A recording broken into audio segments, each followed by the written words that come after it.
Hello everyone, my name is Dr. Bradley Lusk and I'm here today to tell you about how you can get involved in some really interesting science that's going on. In northern Arizona, in a cave called Grand Canyon Caverns that used to be used as a bomb shelter during the Cold War, some cavers and I recently discovered some unique rock formations on the walls. These unique rock formations are made up of a vast array of different colors. We were interested in exploring what is it that makes up these unique rock formations, and also if there were any microorganisms that were associated with these unique rock formations.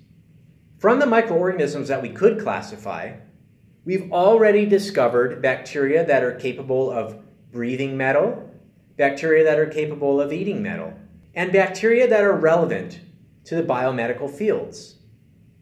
In other words, we're finding microorganisms that may assist us in developing the next leading-edge biotechnology or biomedical innovation. While we were collecting these 14 samples, we found additional areas of the cave that had never before been seen. This is where you come in.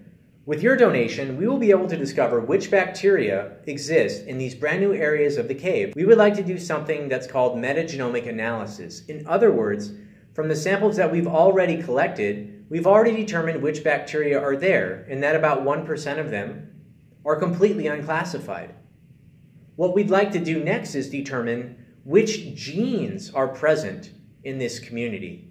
We may be able to discover unique genes that have never before been seen. When you donate, all of your money will go towards the research funding necessary for this project.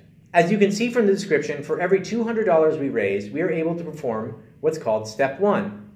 Step 1 involves collecting the samples, extracting the DNA from the samples, discovering which microorganisms are in those samples, and if there are any microorganisms that we've never seen before, imaging those samples at very high magnification using something called the scanning electron microscope, and discovering which elements make up the rock that these microorganisms are growing on. With Step 2, we're performing something that's called a metagenomic analysis. Step 2 costs about 10 times more to perform, but that's because with Step 2, we're actually getting back every single gene that's present in the community. In order to keep this project as open access and educational as possible, all the data that we collect will be made freely available to the public. Any paper that our research findings get published in will be an open access research journal. What this means is that anyone, anywhere on Earth will be able to access the information and the data that you are helping us fund today. Anyone donating will be included in the acknowledgments section of any publications that come out of this research. I would like to close by thanking you. Thank you for helping me as a scientist, the cavers that are involved in this research project, and you and your community for indulging in our inner curiosity, inner astrobiologist, or your inner microbiologist, or your inner discoverer. Thank you for helping us go out to places where no one has ever been before, for the sake of searching to see what's there. Can life live in inhospitable zones?